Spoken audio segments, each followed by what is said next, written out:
kinuha po yung inyong motor at pera. Bakit ho ginawa yun? Ano pong kasalanan nyo? Bali po sir, galing po ako ng Mercury Drug ng San Jose del Monte, Bulacan. Ngayon po pumasok po ako ron sa loob ng Mercury para po magtanong ng ointment para po sa sugat ko.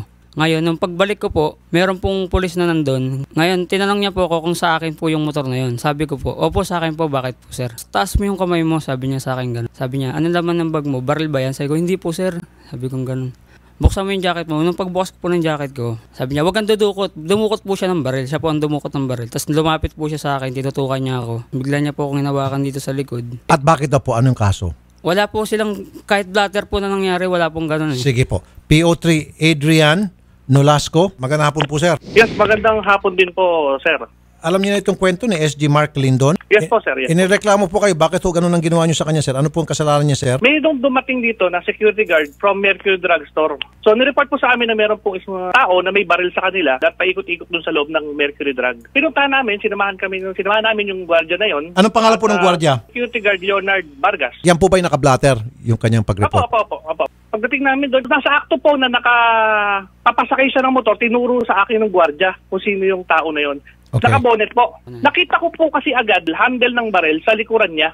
Pinahubad ko po ang bonnet at sabihan ko siya bakit kami dalang baril. To find out na yung baril po na yun is airsoft metal gun. So dinala ko po siya sa aming himpilan. Mali itong pagdadala mo kahit replika lang. Nagmakawa po siya sa akin, naninikluhod po siya sa akin na wag siyang mademanda kasi nakuhanan pa rin po namin siya ng 2 live ammunitions for caliber 38. Nagmakaawa siya, nanikluhod siya sa akin na wag na siyang mademanda dahil simpleng gwardiya lang daw siya. Okay po kako, sige. Ganito na lang. Due to humanitarian considerations, hindi kita dedemanda pero gusto ko malaman kung totoo yung motor mo ay hindi talon sa kasa. Baka pinaghahanap ng kasa yung motor mo. May blatter din po, nirelease namin ang motor sa kanya pagbalik niya ng office. So wala naman palang problema kung tutusin? On the process of retrieving CCTV footages para po lumabas po yung katotohanan, para po ikasusuporta ng kaso nito. Sige, saan lang po ba, Piotria? SG Mark, doon po sa nakasuot ho kayo ng bonnet, bakit ho? Nakasuot po ako ng bonnet ko kasi mag-helmet na po ako kasi aalis na po ako eh. Yung pong baril, paano nyo po ma-explain yun? Sir, wala po akong baril sir. Meron po kayong airsoft, may nakuha daw sa inyo? Wala po sir. Piotria, may nakuha kayong airsoft sa kanya? Meron po siyang airsoft po, meron po siya. Yun po yung nasa likod niya. So, sabi ko nga po, paano na nasa po yung airsoft? Binalik niyo ho sa kanya? Hindi po. Andyan po sa inyo? Opo. SG Mark, yung airsoft po pala nakuha sa inyo at yan po may testigo pala ng security guard din. Kapareho nyo pong security guard ang nagsumbong. Yan po ay naka-blatter. Now, aaminin nyo ho ba na meron kayong airsoft o wala? Wala po talaga sir. So hindi nyo inaamin? Hindi po. Mas maganda magkondisyonis tayo. Pag mali talaga yung mga pulis natin, minumura ko sir sa panay ng kaso. Hindi namin tinitigilan. At kapag mali naman po yung nagsusumbong, hindi ko kami papayag na kami po'y ginagamit sa kalokohan. Ano? Opo. Kapag kayo po nagsasabi ng totoo, may kalalagyan po itong si PO3. Masisipak sa pwesto, masisipak sa serbisyo, pwede pa siya makulong. Now, paano naman sir? Kapag napatunayan na ikaw po ay nagsinungaling, gagawin ko pong lahat na mapapahiya ka at hindi ka na magiging SG, patatanggalan kita ng lisensya. Deal? Opo. Okay? Opo.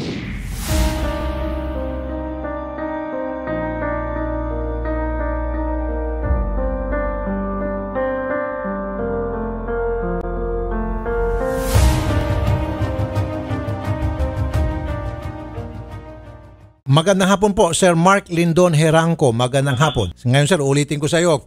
Kayo ho ba ay nakitaan ng baril at that time nung kayo mahuli? For the last time po talaga, sir. Yung sa baril po, laruan, meron po ako na. Hindi po laruan yon.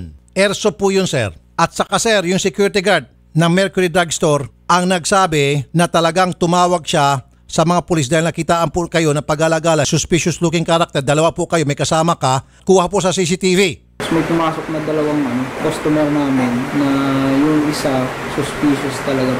May nakapansin na isang customer sa likuran niya na may dalang baril. May tinimbre naman sa akin ng isang customer. Kaya nung minonitor ko po, positive na po. Inutosan na lang po. Pumunta sa police ko. At nagresponde sila, PO3 Nolasco at saka PO2 De La Peña. Meron pong CCTV na ngayon kaming hawak, sir. Okay po. Okay lang? Now, hinabon mo ako. I will make sure na hindi ka na maging security guard. I-flame nyo nga yung CCTV.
Ngayon, magsisinungaling ka pa. Gusto mo pang gamitin ng programa para ikaw ay makalusot sa pagsisinungaling mo? Akala mo magagamit mo ako? Stupido. Magandang hapon sa iyo, PO3 Adrian Nolasco, PCP3 Commander. Magandang hapon din po. Job well done. Salamat po, Sir Rafi. Ginagawa niyo po yung inyong trabaho lamang at kitang-kita po sa CCTV. Sinunod niyo po kung ano po yung sistema ng pag-aresto. By the book po, ika nga. Pinupuri ko po kayo, PO3 Adrian Nolasco, sir. We are planning to file a case against him. Sampahan niyo po ng kaso, sir, para mabulok sa bilangguan tong tarantadong to. Yes po, Sir Rafi. Inahanda na po mga dokumento. At ako naman po, sa party ko po, sir, dahil nanghamon siya sa akin noon, ilalakad ko po sa sosya, matatanggalan po to ng lisensya at hindi po ito maging security guard forever. Maraming salamat po.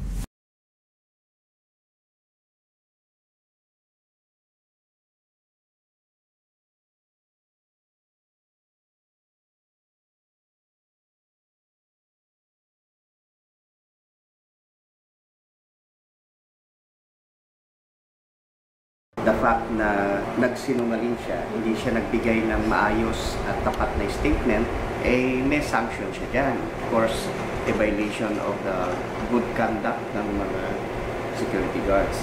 Violation yon ng code of conduct. Administratively, we can consider this as basis para itag na yung kanyang license.